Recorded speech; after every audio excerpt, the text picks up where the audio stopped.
Right, talking about how to train your dragon. Okay, look, I've had enough of this. She said she was 16. I think my dragon is under control. Okay, it was an accident. It could have happened to anyone. Oh, Jesus. You had... What? That's where you want to go with this? A kid's movie. Oh, is that no? Oh, this is really embarrassing. Are we recording? Oh, Yeah, I'm afraid edit you are. this out, right? Which is might be appropriate because when you go to jail, you might get raped by a guy with a dragon tattoo. It's funny. I agreed to wear a wire around you, but now you just spilled the beans on yourself. No, it's a kids movie, man. It's a Okay. kids adventure film about finding dragons, and I guess the title says it all, training them how to be docile. Kind of like I guess. So you can fuck them? What? Are you that horny? We just started there. I was just bringing it full circle. That's all. That is a tight circle. Let's leave it closed right there. Your circle ain't gonna be so tight when you go to jail after this shit. But what Nice. you gonna say? I was going to say another title for this is I Was a Teenage Viking. Yeah. Pretty much true. It's this has to deal with the village where they're just, I guess, plagued with dragons. I mean, it's just an everyday occurrence for them to be attacked by hordes of dragons. And so they become these tough, hard Vikings after fighting dragons for so long. Except you always got that one asshole who's, a troublemaker. What asshole? Wait a minute, what? He's just a skinny kid. I know. What are you talking about? Well, a skinny kid in Viking terms is an asshole. If you ain't tough and got a braided beard, then I'm feeling like you're projecting your own childhood. I was that skinny That skinny kid. kid that nobody listened to. Yeah. He was the only one without a beard. Yeah, I'm upset because I was a skinny kid and couldn't grow facial hair until I was 25. But no, Hiccup, man, voiced by Jay Bruchel in here. Is that who that was? Yes. The whole time I was like, who is this voice? Weren't you? Yes. Yeah, when I was sitting up there the whole time, fortunately, I had just finished watching. What was that? She's Out of My League? She's Out of My League, and the voice just clicked in. Okay. And yeah, Jay Bruchel plays Hiccup. He is the weakling of the group. He's the runt of the village. Yeah. And so nobody lets him out because not only is he not strong enough to fight dragons, but when he goes out to fight dragons in his few attempts, he destroys half the village. He's a fuck up. Yeah, pretty much. Yeah. Well, I guess he's kind of like Flick in A Bug's Life. Yeah. He's the outcast. Like, no. Rather than using my might, I'm going to use this invention that's oops. Yeah, pretty much exactly like that. Instead of my muscle, I'm going to use my brain. And guess what? Your brain destroys shit. Okay. Well, he's in an environment with people who just bash shit. They don't try and figure it out. And he's the kind of guy who's like, as much as he wants to make his dad happy, and I can't remember who voices Big Brusque dad. Well, Gerard Butler, of course, appropriately enough. As much as he wants to make him happy, and his dad just wants a son to grow up to be like him, he can't because he's a skinny little guy. And when it comes down to the moment, he can't kill a dragon. Well, he actually is able to catch the most, I guess, the dragon that is hardest to kill, the one that is hardest to catch. Shaft. He's a bad motherfucking dragon. Well, he is black. Shaft of dragons. Mixed with a cat and a dog. Yeah. He's the one that flies around. It's got me thinking about Shaft. Was it the Night Fury? It's the Night Fury. Yeah, he's the one that is the hardest to see, hardest to catch, and he flies around at night and he causes the most damage. Well, when Hiccup goes out one night and shoots off this little slingshot contraption he has, he actually captures, well, not captures, but is able to down them. Yeah. And when he finds it, he starts to bond with it and realize, dragons aren't as bad as we think they are. They're just misunderstood. And from that point on, he begins to take notes and becomes probably in this village, in this world, the first dragon tamer. Well, I'm sorry, dragon tamer, dragon trainer. Oh, I would say he's a dragon whisperer because that's what he's doing. I mean, he's like that little guy Caesar with dogs. It's just he learns all about dragons, and everybody's like, man, this guy can just conquer all of them. And he's like, they think that he's like actually beating these dragons through force of will or intimidation, but the truth is he learns they're a lot like cats or dogs. Like you can scratch them in that one spot and they're totally docile stuff, for give some him reason. catnip or dragon nip. Exactly. And it's like he's just using trickery to kind of like get through dragon slaying training school thingy. Yeah, no, that's pretty much it. They're actually a combination between lizards, dogs, and cats. Yeah. And, the movie, I think, gets by mostly on the 3D in it, because I have to say, this is how 3D should be used for an animated film. It's the second best next to Avatar, what I would say. And there's so much flying scenes in it. And if you remember how cool the flying was in Avatar, it's like as cool as that, but there's so much more of it. Yeah, and like I felt like if this had come out before Avatar, those flying scenes in Avatar would have been like, I guess, Maybe. whatever. It's really cool though. It's like, in fact, at that level of like, yeah, you really have to see it. Yeah, You know? and the thing is, you guys are right about the 3D. Like, there's so many of these, CGI animated movies that come out that are in 3D, but you could tell the 3D was an afterthought. It's like they already had the movie made, and somebody said, "Look, kid, this movie's not going to sell unless we put it in 3D." And they're like, "All right, we'll do something to it." This was clearly designed in 3D, and Yeah. it works throughout the entire movie. Apparently, there are different ways to do it technically. I don't know that much about it at this point as far as the current level of 3D. And this is the right way, apparently, the way that it looks right. Alice in Wonderland, for instance, was the wrong way, where you notice everything gets close to the screen, it gets all out of focus, Sure. and your eyes start to cross and everything. That's wrong. Yeah. That's not supposed to do that. And that's when they're doing it the cheaper, not as good way. This is like, it makes you feel just like an Avatar, like you're just right there up in a little bit inside of the movie. And it really works. And those flight sequences, I haven't had that feeling of really flying or falling from a great distance since any kind of like specialized motion ride or something. Yeah. I mean, they captured it better than I could have ever imagined. Yeah, we didn't see the screening with you, so I could just imagine doing those. Because there are scenes when people get knocked off dragons and they're falling. I can see you in the lap of the person next to you. That's pretty much how it was. And the person really does just drop you on the floor. Yeah. It was usually little kids in the audience. I get them off me. It's one of the few times Leon ever actually talked back to the screen. Oh, no, Jesus Christ, don't drop me. Oh crap.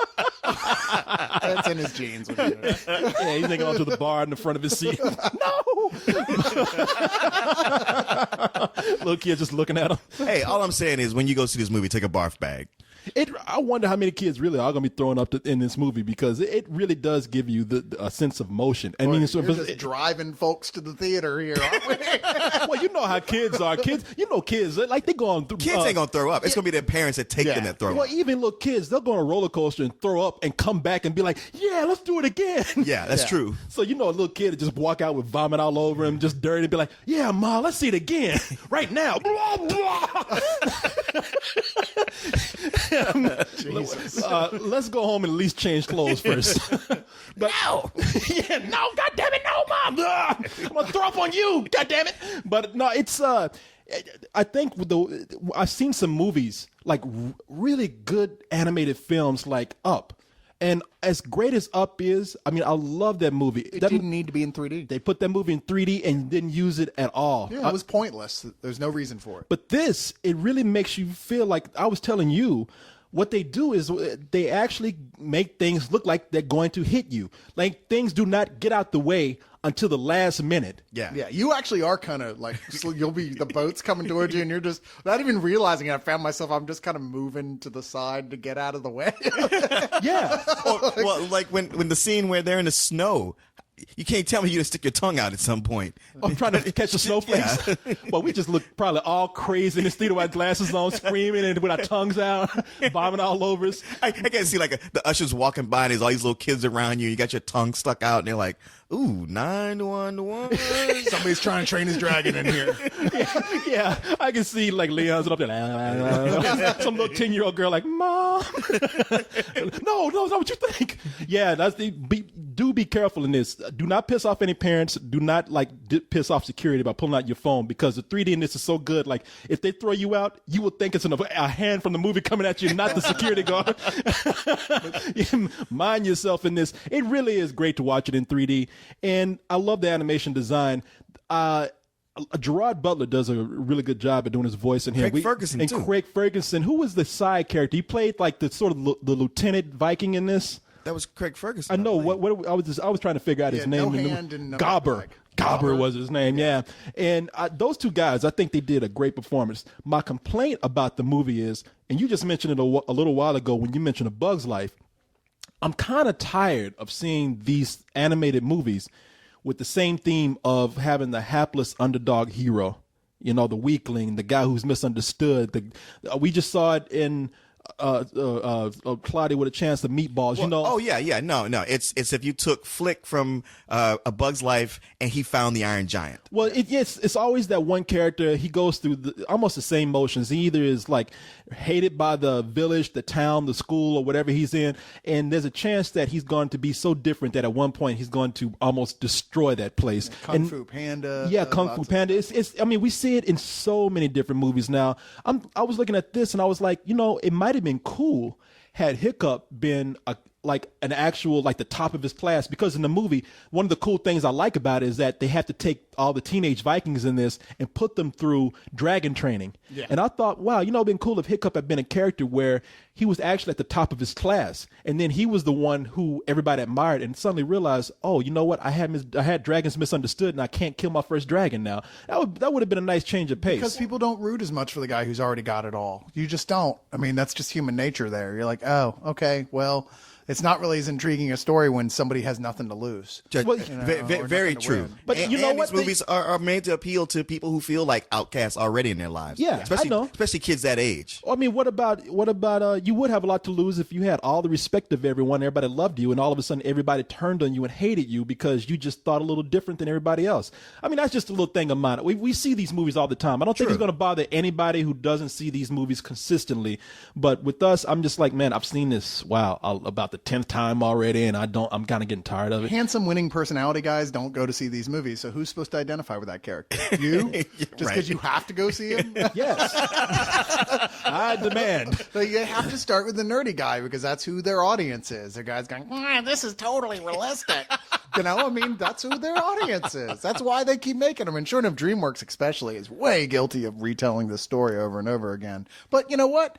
It works for them. It works really well here. This isn't the best film outside of the technical aspect that DreamWorks has done, certainly, but it's certainly not bad either. And I tell you, it's not just the 3D either. The dragon itself, they really did such a good job fusing in those elements of a cat and a dog into it to make it where you can't help it. You're like, oh, that's true. I know. It's so cute. But they also make him very fierce at first. Yeah, where he's scary looking. Yeah. No, I love the design of all the dragons. By the way, I mean, I really don't like your attitude towards the poor jocks out there who are misunderstood. The popular kids who people just don't understand them. I mean, you're so fucking callous, man. That's true, Cyrus, because once they turn 30, it's going to be pretty much all over for them. Yeah, that's true. The poor guy all they can do is watch that football game on TV over and over again, like Al Bundy. Think about that quarterback who's working at a muffler shop now who had it all at one time. I really should feel bad for him. No, I love the design of the dragons. I mean, they had so many different varieties. It's especially that boss dragon. Well, it's like Pokemon with dragons, because they have so many different characteristics of dragons that can do different things. They specialize in, screaming a Viking's head off or breathing fire. They have a two-headed dragon. One makes the gas, the other creates the sparks. I thought a lot of imagination went into that. Speaking of that last dragon, though, there's a villain in this movie. And not Ty Mac, by the way. What's that? Not Ty Mac.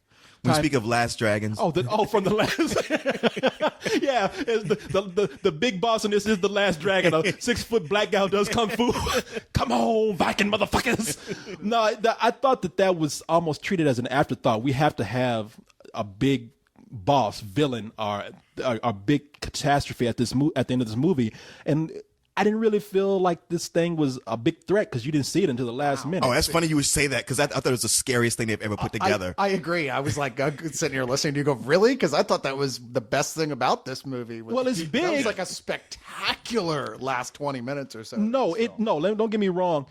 It's big, it's scary looking, but it didn't come in to the last minute. It felt like an afterthought to me what they had to have. When it's there, it was some great scenes. Again, some great flying scenes as they try to get escape from this huge mega dragon, which is it's a very impressive effect. It's a great design.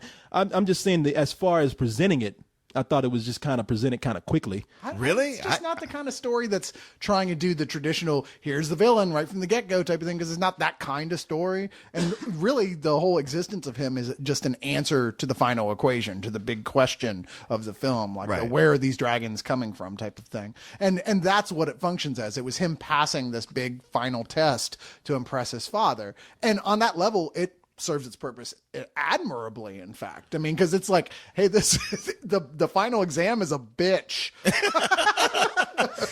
And they do something with this character at the end that you got to admit these movies never do that. That touched me what they did at the end. I mean, I was like, wow, that is ballsy for one of these movies. Yeah, I agree. If it's what we're thinking of. Yeah, I think it's got to be. It's got to be the thing. Yeah. But there's lots of little moments here and there throughout this I thought were really well done in the way just like we're talking about here that we can't tell y'all because you'll say spoiler, Right? But it's charming. It really is. It's not the best thing DreamWorks has done. It's certainly not as good as a lot of the Pixar stuff, but it is one of the best 3D films ever made. It is. It is. You really have to see this in 3D because, man, y'all gonna hate me because I did have a lot of complaints with the movie. I mean, the other thing that I had a complaint with is you have voices in the movie who were done by, what is it, America Ferrara, Christopher Mintz-Plasse, Jonah Hill, Christian Wiig, and their voice work is good, but their characters aren't memorable at all. You have no memorable real side characters here.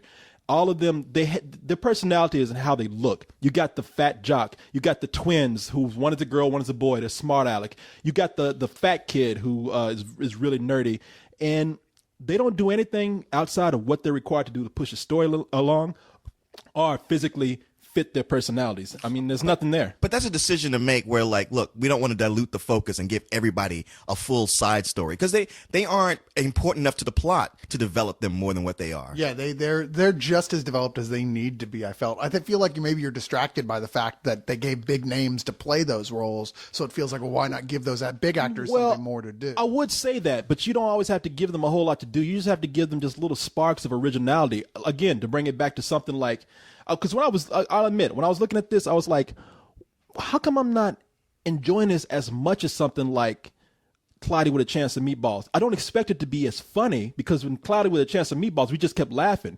But in that movie, I just kept thinking of little things they gave us to remember people by. I mean, Mr. T doing his voice, and when he kept Flint Rockwood, I mean, that was something I walked away and remembered. Sure. Like the romantic interest in there was funny. The not the but the little monkey sidekick in that. Yeah. All those characters had at least one thing I walked away with, and I just remembered after the film.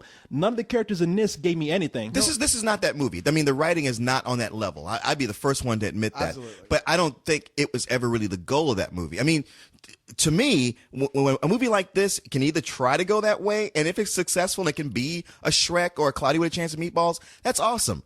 But if they stumble and fall, they end up being one of those really obnoxious movies that we just end up hating. Then it turns into Ice Age 2 or 3.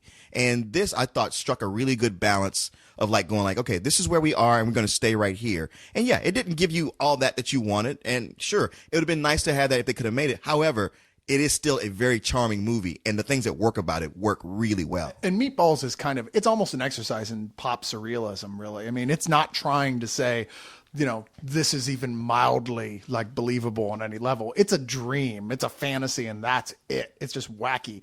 This was, I mean, obviously they aren't really dragons, but they were trying to make you connect with these characters on an emotional level. Something I didn't think Meatballs was really trying to do at all. No. Meatballs is just a wacky comedy, absolutely. This was actually trying to make you feel for this main character and his pet dragon. Well, no, it's cool in that they didn't. When you bring up something like Ice Age 3 or any of those Ice Age movies, at least they didn't like make the dragons talk. They made them animals. So none of the dragons are coming like, "Hey, I'm a dragon."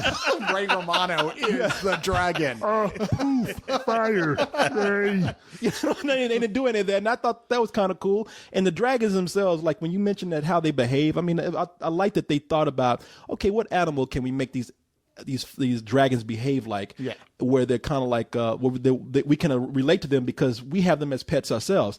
I thought it was really cool when Hiccup names his new friend, his new befriended dragon, Toothless, the Night Fury, right? And there's scenes where he walks around in a circle, like he's about to lay down like a dog or a cat, and he blows a little patch of fire around to make his ground warm. I'm like, you know what? That's a nice little touch right there. Yeah, there are lots. They put a lot of work into making them like really identifiable. Those touches that you can say, oh, that's like my pet, except it's clearly also just like a dragon. Yeah. And look, and the dragons look cool, I mean, and I could just imagine like the combination of like dragons and these Vikings. I mean, there were moments in this movie where it was almost like a heavy metal album cover. Totally. Like that Night Fury when they were riding, I was like, yeah! Plus, as soon as he got Iron done, Maiden. I ran out looking for a machine to play Joust on. I'm still laughing though about Ray Romano as the voice of the Toothless. You know, Robert De Niro would be the final boss dragon at the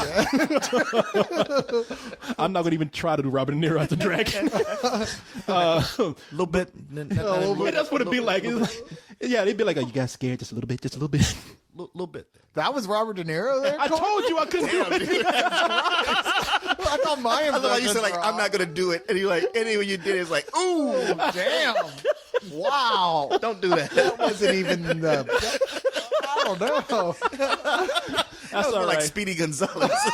I'm the underdog here. I'm going to go off and practice my Robert De Niro impression. I'm going to come back and be the best Robert De Niro impersonator ever. No, you're going to actually you're going to hit Robert De Niro with your car and then drag him inside your apartment and keep him there and study him. And that's how you'll get good at your Robert De Niro impression. And we'll be like, damn, how did Corey get so good at that? Oh, that's nothing. That was my Robert De Niro impression as help. Plus, Robert De Niro just wrote a book called Misery. It's weird. Did he really? oh, I see what you said. Nah, it's the movie is being sold solely on the 3D, I think, in the dragons. I mean, I think Sure. that's the strongest point of this film. I don't think the characters were as strong. And, fortunately, the movie keeps putting in these scenes with dragons. I mean, every time even when they're not flying around and being crazy, like when Hiccup is trying to befriend, Toothy or Toothless, Toothful, whatever the fuck his name is. Those scenes were really cool because it's nice to see how the animal warms up to him. Like he says, it's playing out like the dragon whisper. Yeah. And, and the movie took a turn for me where I thought it was just it ended up being something different. I mean, when he actually became like a dragon rider, figuring out the mechanics of how to ride a dragon and how to make it turn and how to like put these appendages and mechanics on it to make it work for him. I thought, okay, that's really cool too. So there's a lot of stuff in this movie I think that people are going to walk away with and be totally satisfied despite any kind of complaints I may have. Don't listen to Corey's misgivings. We can't all be Corey Coleman's. But Because some people can do a Robert De Niro impression. let me hear your Robert De Niro I have impression. fully admitted that I'm the kind who can't. And so I admitted mine too. I mean, granted, I kept trying. I can do it a little bit. Man, you just sound like you got a mouthful of balls. You did it like this a little bit. What was that? That was Eddie Murphy as Norbit as Robert De Niro. Yeah, a little bit.